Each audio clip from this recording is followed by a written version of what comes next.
I'm going to share how to create an on and off switch for your evenings, one that you can build. You cannot go from high stimulus, high demand teaching to a calm home life just by walking through your front door. Before you leave school each day, and physically before you walk out the door, write down the three most important things you need to do tomorrow. Decide what your evenings are for. This is for the teacher who eats dinner with their laptop open, who tucks their kids in and then goes back to the kitchen table to grade. This is for the teacher who has had the experience of their spouse asking, "Can you just be here for a minute?" And you feeling the guilt of knowing that you are physically there, but you're not there.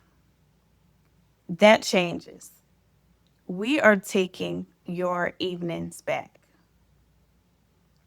Hi, I'm Latysha Mone, a Christian life coach for educators.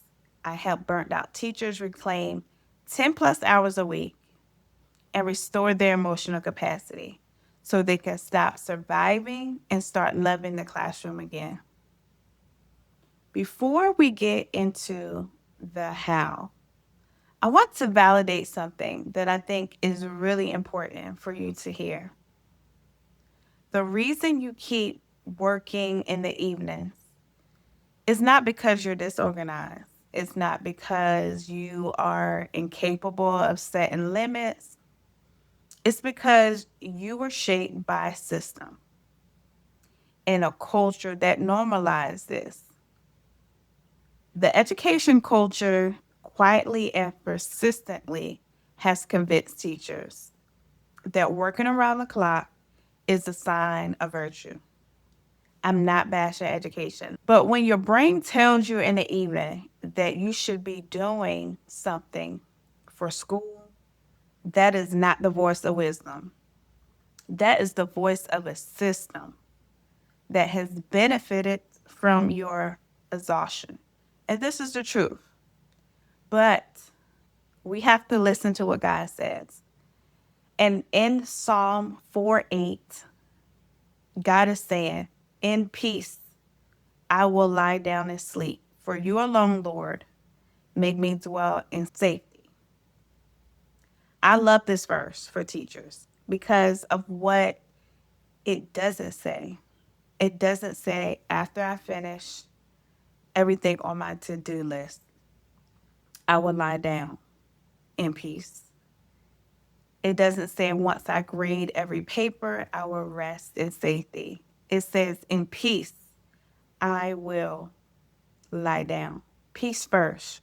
Rest is an act of trust, not a reward that you earn after proving yourself. God designed your body to require rest. It's a spiritual necessity. And when you keep robbing your body of rest night after night, you are not being a better teacher. I'm going to share how to create an on and off switch for your evenings, one that you can build. Create a school to home transition. You cannot go from high stimulus, high demand teaching to a calm home life just by walking through your front door. Your nervous system needs transition. You don't intentionally build one, you will default to carrying school with you.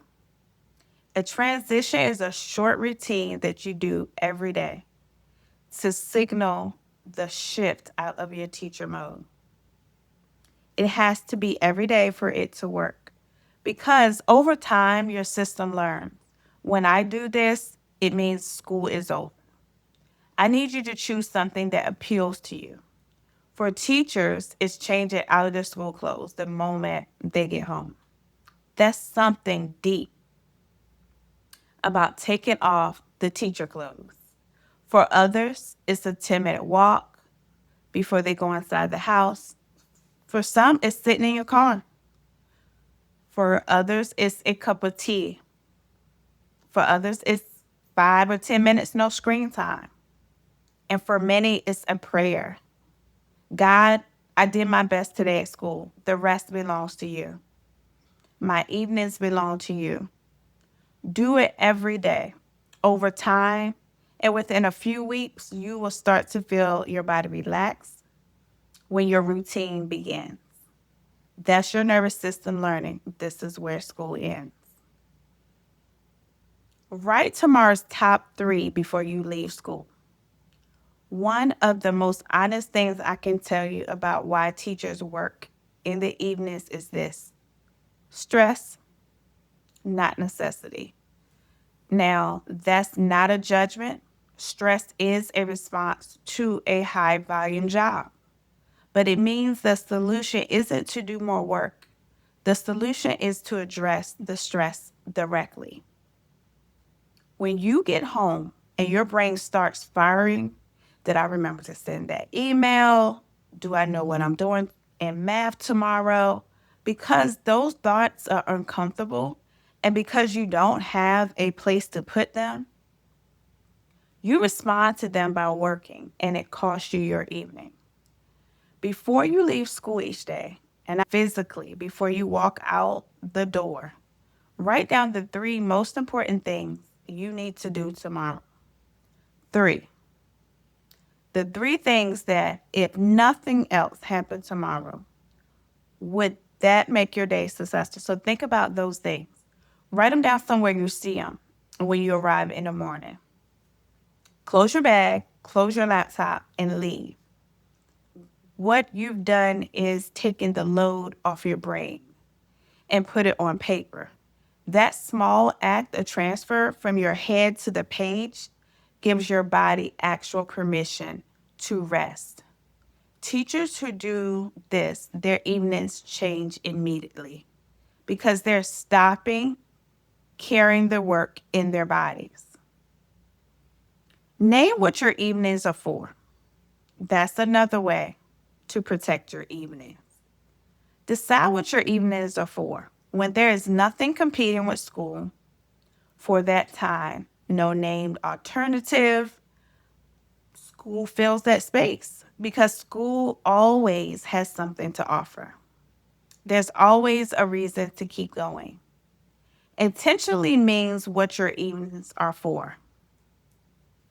Not in a vague, I should spend more time with my family way. Specifically, who are you committed to being present with during those hours? What activity do you want to reclaim for yourself? What does your body need on those evenings that is currently not getting? Your evenings are for your kids, for being present at homework and bedtime, not have present while your laptop is open, okay? They're for your marriage, for real conversations, and real connection with your spouse. Maybe they're for your body, for moving, for cooking a meal, for sleeping earlier than 11 p.m.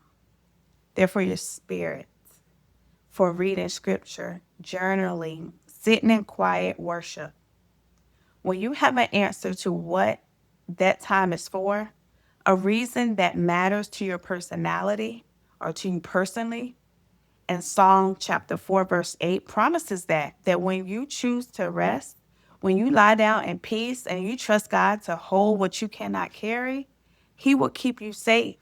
You don't have to work all night to make tomorrow okay. God's got it. You just got to trust Him.